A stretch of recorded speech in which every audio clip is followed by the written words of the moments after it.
Hello friends, welcome to नीव।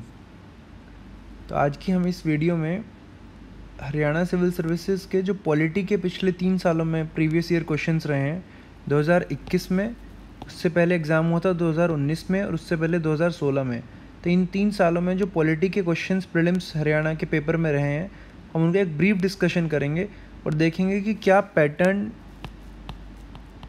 Follow हुआ है पॉलिटी के क्वेश्चंस में, क्या उसका सोर्स रहा है, किस टाइप के क्वेश्चंस रहे हैं और क्या उनका करेक्ट आंसर रहेगा। तो अगर हम बात करें 2021 के पेपर की, तो 2021 के पेपर जो पिछले साल हुआ था और कैंसिल हो गया था, उसमें पॉलिटी के कुछ करीब 19 क्वेश्चन पूछे गए थे। ये मैं स्टैटिक क्वेश्चंस की बात कर रहा हूँ। कुछ क्वेश्चंस ऐसे भी थे जो करंट बेस्ड थे, जैसे एक OCI बेस्ड क्वेश्चन आया था, ओवरसीज सिटीजन्स ऑफ इंडिया। एक डिजिटल मीडिया एथिक्स रूल्स पे क्वेश्चन आया था, उनको हमने इसमें कवर नहीं किया, उसको हमने करंट अफेयर्स वाले सेक्शन के लिए रखा है। ऐसे ही 2019 की बात करें तो पॉलिटी से 10 सवाल आए थे, 2014 की बात करें तो पॉलिटी से 9 सवाल आए थे।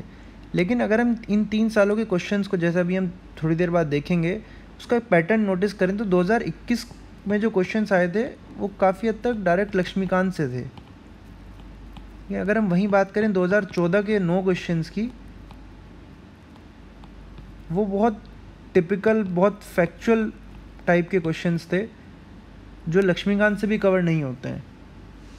तो इसलिए HCS ने अगर देखेंगे तो ओवर द ईयर्स अपने पैटर्न को थोड़ा UPSC की तरफ इंक्लाइन करने की कोशिश करी है। तो चलिए स्टार्ट करते हैं पहले सवाल से। पहला क्वेश्चन है, कंसिडर द फॉलोइंग स्टेटमेंट्स। इसमें 4 स्टेटमेंट दे के पूछ रहा है कि कौन कौन सी करेक्ट है। Right to vote is a legal right and not a fundamental right, सही बात। Right to property is not a fundamental right, ये भी सही है। Article 300A was inserted in the constitution by the 44th amendment act, ये भी सही है। Article 301 pertains to right to property, ये गलत है। तो आर्टिकल 301 किसकी बात करता है? ये कहता है trade, commerce and intercourse through out the territory of India shall be free. जो हमारा राइट टू प्रॉपर्टी है, जो पहले आर्टिकल 31 होता था, वो डिलीट हो गया था फंडामेंटल राइट्स की लिस्ट से। किस आर्टिकल ने डिलीट किया था? किस कॉन्स्टिट्यूशन अमेंडमेंट एक्ट ने? 44th कॉन्स्टिट्यूशन अमेंडमेंट एक्ट 1978 ने। और इसको लीगल राइट बना दिया था किस आर्टिकल के अंडर? आर्टिकल 300A के अंडर, पार्ट 12 में। इस हिसाब से हमारा आंसर हो जाएगा 1, 2 and 3, option B is correct. तो बहुत ब्रीफ डिस्कशन करेंगे दोस्तों, क्योंकि अभी टाइम कम है और आपके पास रिविजन के लिए काफ़ी कुछ मटेरियल बचा होगा। Which of the following statements is not correct? तो इसका आंसर होगा B, the objective resolution of the Indian constitution was led by doctor Bhimrao Ambedkar.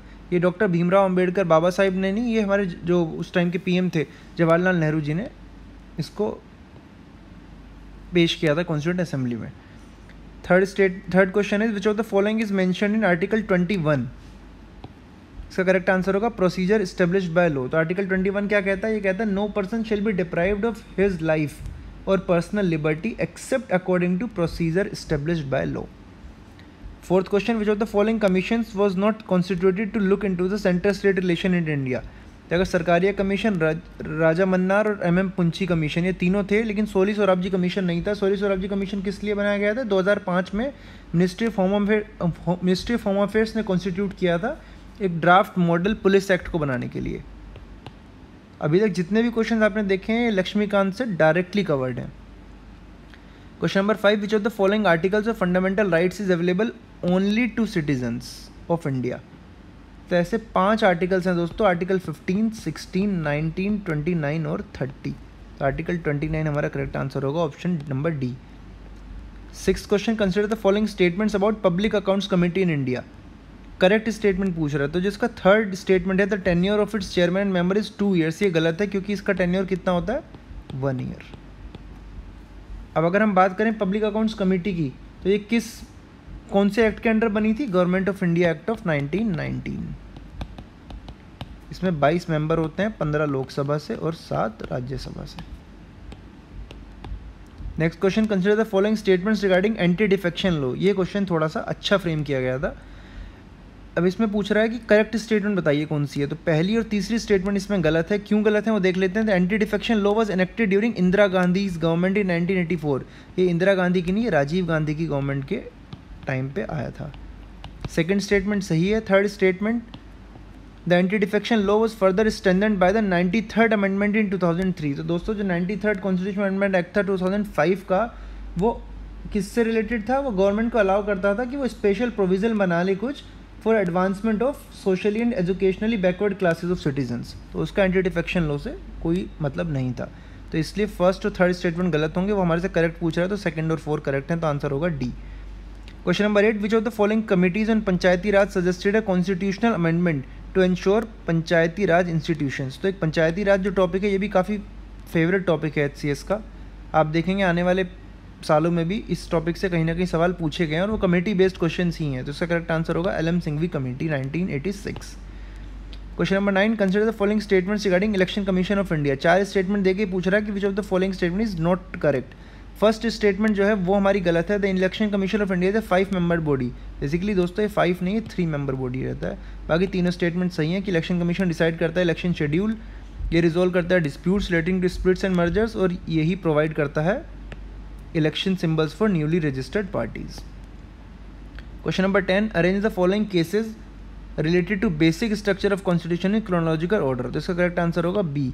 क्यों? क्योंकि गोलकनाथ केस जो है वो कब आया था 1967 में, मिनर्वा मिल्स कब आया था 1980 में, इंदिरा गांधी वर्सेस राजनारायण केस कब आया था 1975 में, और केशवानंद भारती केस कब आया था 1973 में। तो इस हिसाब से देखेंगे second, then fourth, then third, then first, तो हमारा आंसर होगा बी।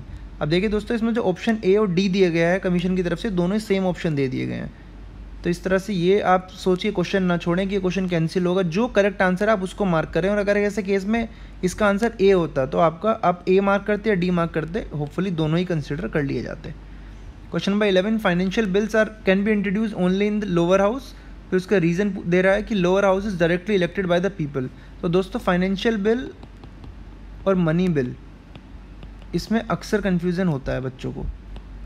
अब मनी बिल जो क्या है वो एक सबसेट है फाइनेंशियल बिल का, मतलब जितने भी मनी बिल होंगे वो सब फाइनेंशियल बिल्स होंगे, लेकिन ज़रूरी नहीं है कि फाइनेंशियल बिल्स सभी मनी बिल्स होंगे। तो फाइनेंशियल बिल्स का एक सब पार्ट है मनी बिल। तो मनी बिल्स होते हैं जो केवल लोअर हाउस लोकसभा में इंट्रोड्यूस होते हैं। फाइनेंशियल बिल्स कुछ ऐसे भी होते हैं जो किसी भी हाउस में इंट्रोड्यूस हो सकते हैं। तो हमारा एजर्शन जो है वो फॉल्स है, ये केवल देखेंगे आप डी स्टेटमेंट में दे रखा है, तो इसका आंसर होगा D.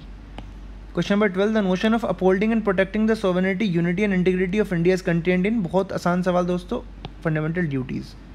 Question number 13, the term liberty, fraternity and equality used in the preamble of the constitution of India are inspired from which revolution? French revolution. Question number 14, what is the name of our country as given by the constitution of India? तो article 1 में आप देखेंगे तो बात होती है India, that is Bharat, तो correct answer is C. 15th question, in which part of the constitution of India is mention the promotion of international peace and security? तो DPSP में आप देखेंगे अगर आर्टिकल 51 जो है वो बात करता है इंटरनेशनल पीस एंड सिक्योरिटी की, तो correct answer is B, DPSP। Question number 16, under which article can any citizen of India move directly to the supreme court of India for violation of any of his or fundamental rights? Article 32 के under ये provision दिया रहता है। Question number 17, दो list दी हुई हैं उनको match करना है आपस में। तो दोस्तों अगर पांचों के बारे में नहीं भी पता है और आप एलिमिनेशन से जाएं तो एंटी डिफेक्शन सबको पता है कि 10th शेड्यूल में रहता है, तो बी का 2 होगा। अब अगर आप बी का 2 जाएँ तो आप बी ऑप्शन का एलिमिनेट कर देंगे और इसमें आप डी ऑप्शन का एलिमिनेट कर देंगे। उसके बाद आप देखें, आपको पता होगी एलोकेशन ऑफ राज्यसभा सीट्स जो है वो 4th शेड्यूल में रहता है, तो डी का 1 होगा। अब डी का 1 जो है वो इसी में दे रखा है, तो करेक्ट आंसर हो गया सी। अब अगर हम बाकियों को भी देख लें तो रिकॉग्नाइज्ड लैंग्वेजेस जो हैं वो हमारी 8th शेड्यूल में रहती है, एंटी डिफेक्शन 10th में, states and unity 1st schedule में रहते हैं। सिर्फ एलोकेशन ऑफ राज्यसभा सीट्स जो है ये 4th शेड्यूल में रहती हैं, और जो हमारा schedule areas and schedule tribe है ये हमारे 5th शेड्यूल में रहती है। Question number 18, which of the following is correct chronological order of the conferment of the full statehood? ध्यान से पढ़िएगा, full statehood of the Indian union, तो इसका करेक्ट आंसर होगा बी। नागालैंड को फुल स्टेटहुड कब मिला? 1963 में। हरियाणा को कब मिला? 1966 में। सिक्किम को कब मिला? 1975 में। और अरुणाचल को कब मिला? 1986 में। अब 2021 के पेपर का लास्ट सवाल डिस्कस करते हैं दोस्तों। Which of the following is correct regarding the Lok Sabha speaker? बहुत आसान सवाल है कि he or she declares any financial bill as money bill and his or declaration is final. तो जो लोकसभा का स्पीकर होता है वही, उसको ये अथॉरिटी रहती है, उसकी स्पेशल पावर है कि वही जो कोई भी बिल आएगा उसको वही स्टैंप लगा के, मतलब वही ठप्पा लगाते हैं कि मनी बिल है या नहीं है, और उनका जो डिसीजन है वो फाइनल रहता है। अब बात करते हैं 2019 के पेपर की। तो उस 2019 के पेपर का सवाल देखें तो supreme court at fort Williams in Calcutta was establish by which act? Option number A regulating act of 1773। Question number 21, दो कॉलम दिए गए हैं और उनको मैच करना है आपस में। एक तरफ आप देखेंगे, अगर आपको सारे नहीं भी पता है तो हबीज कॉर्पस जो रिट होती है उसका मतलब होता है यू में हैव द बॉडी ऑफ, तो 3 का डी होगा। तो आप देखेंगे हमारा एक ही ऑप्शन ऐसा है जिसमें 3 का डी दिया गया है। अब अगर हम बाकियों की बात करें, एक्टस रियस, इसका मतलब होता है गिल्टी एक्ट। सेकंड सर्टियोरी की बात करें तो वो होता है टू बी अप्राइज्ड। थर्ड हमारा डी हो ही गया, और फोर्थ मैंडेमस जो है वो होता है हमारा वी कमांड। Question number 22, who was appointed attorney general of India on 30 June 2017? ये उस टाइम का current affairs based polity question है, के वेणुगोपाल जी थे। Question number 23, when was the national commission for schedule caste and tribe bifurcated into national commission for schedule caste and national commission for schedule tribes? ये 89th constitutional amendment act का काम था। ये हुआ था हमारा 28 सितंबर 2003 को। अगला question, which of the following is not in the concurrent list? तो पब्लिक ऑर्डर जो है ये हमारा स्टेट लिस्ट में होता है, तो नोट पूछ रहा है, तो ऑप्शन होगा, करेक्ट आंसर होगा option number D. Question number 25, match the articles of column 1 with provisions of column 2। इसमें 4 आर्टिकल दे रखे हैं, आर्टिकल 153, 54, 55 और 56। अब दूसरी तरफ गवर्नर के बारे में स्पेसिफिक कुछ बातें दी गई हैं, इसका करेक्ट आंसर होगा बी। जो आर्टिकल 153 है वो डील करता है मैंडेट्स ऑफिस ऑफ गवर्नर। जो हमारा आर्टिकल 154 है वो करता है specifies executive authority of governor. जो हमारा 155 है वो करता है appointment of governor by the president. और जो हमारा 156 है वो करता है specifies term of the governor. Question number 26, which of the following high courts has the largest number of benches? तो इसका करेक्ट आंसर होगा गुवाहाटी हाई कोर्ट। इसकी बेंचेस कहाँ पे हैं? इसकी बेंचेस हैं दोस्तों कोहिमा, ऐजवाल और ईटानगर में। Into next question, according to the constitution, a new all India service can be instituted with the initiative taken by Rajya Sabha. ये राज्यसभा की एक स्पेशल पावर रहती है, लोकसभा के पास नहीं होती पावर, ये राज्यसभा की स्पेशल पावर है। The union legislature can legislate on a subject included in the state list only when Rajya Sabha passes a resolution to this effect। अगर राज्यसभा एक रेजोल्यूशन पास कर दे तो जो यूनियन गवर्नमेंट है, यूनियन लेजिस्लेचर है, वो स्टेट लिस्ट के सब्जेक्ट्स पे भी लेजिस्लेट कर सकते हैं। अब 2019 के पेपर का लास्ट पॉलिटी का क्वेश्चन देखते हैं। The emblem of India prohibition of improper use act was implemented in the year 2005। एकदम फैक्चुअल सवाल। अब बात करते हैं 2014 के पेपर की। From which one of the following perspectives has the notion of human rights been criticised? Cultural identity के perspective से इसको क्रिटिसाइज किया जाता है। Who among the following argued that justice is the first virtue of social institution? John Rawls. इसी के basis पे UPSC जो है अपना GS4 एथिक्स में भी 2-3 साल पहले एक जॉन रोल्स के ऊपर क्वेश्चन पूछ चुकी है। Moving to question number 32, who among the following made the statement sovereignty is the supreme power of state over citizens and subjects unhindered by law? ये बॉर्डन की स्टेटमेंट थी, ऑप्शन नंबर ए।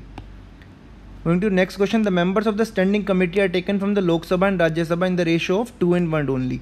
तो 2:1 का जो रेशियो रहता है ये रहता है लोकसभा और राज्यसभा के मेंबर्स को सिलेक्ट करने में स्टैंडिंग कमेटीज़ में। और आप देखेंगे 2014 में जो पॉलिटी के क्वेश्चंस पूछे गए वो थोड़े से जो हमारा नॉर्मल पैटर्न रहता है उससे डिविएटेड थे और थोड़े टफ भी थे। Under which constitution amendment 10 fundamental duties of the citizens were included? 42nd, very easy question.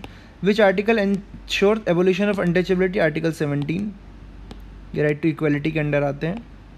Question number 36, committees on panchayati Raj were formed in?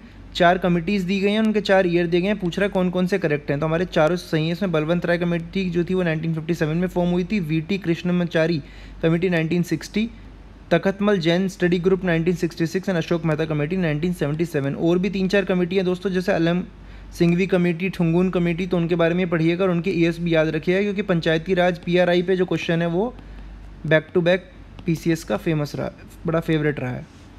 37th question, high courts are instituted as constitutional courts under part 6 chapter 5 and article 214 of Indian constitution. तो correct answer is option number A. Moving to the last question of these last 3 years papers, which part of the Indian constitution provides for establishing India as a welfare state? तो यह है हमारा DPSP part 4। तो दोस्तों अब हमने इसी तरह से जो 38 क्वेश्चन पिछले 3 सालों के पेपर्स में 2021, 2019 और 2014 में कवर हुए हैं पॉलिटी के, वो हमने आज इस वीडियो के माध्यम से कवर कर लिए, उनका आंसर देख लिया, एक पैटर्न को देखने की कोशिश करी और देखा है कि 2021 के तो ऑलमोस्ट सभी के सभी क्वेश्चन लक्ष्मीकांत से कवर होते हैं, 2019 के भी ऑलमोस्ट 80% क्वेश्चंस का जो कवरेज है वो लक्ष्मीकांत से हो रहा है। तो पॉलिटी में अपना एक ही सोर्स रखिए, लक्ष्मीकांत। बाकी कल हम अपने हरियाणा के कैप्सूल में भी पार्ट 3 में इंडियन पॉलिटी के कुछ इंपॉर्टेंट पॉइंटर्स डिस्कस करेंगे और उम्मीद करते हैं कि आपके पेपर में वो काफ़ी मदद करेंगे। तो बाकी आप दोस्तों हमारे टेलीग्राम चैनल NEEV_Civils को विजिट करें, सब्सक्राइब करें, वहाँ आपको इस वीडियो की PDF भी मिल जाएगी और आप हमारी SCS प्रीलिम्स जो मॉक टेस्ट सीरीज़ हुई है उसके PDF और डिस्कशन वीडियोस भी उधर देख सकते हैं। और हमने अभी रिसेंटली UPPCS के लिए एक मेंस टेस्ट सीरीज़ स्टार्ट करी है और BPSC के लिए भी एक प्रीलिम्स टेस्ट सीरीज़ स्टार्ट करी है, उनकी डिटेल्स भी आप हमारे टेलीग्राम चैनल से देख सकते हैं। तो ठीक है दोस्तों, मिलते हैं कल अगली वीडियो में।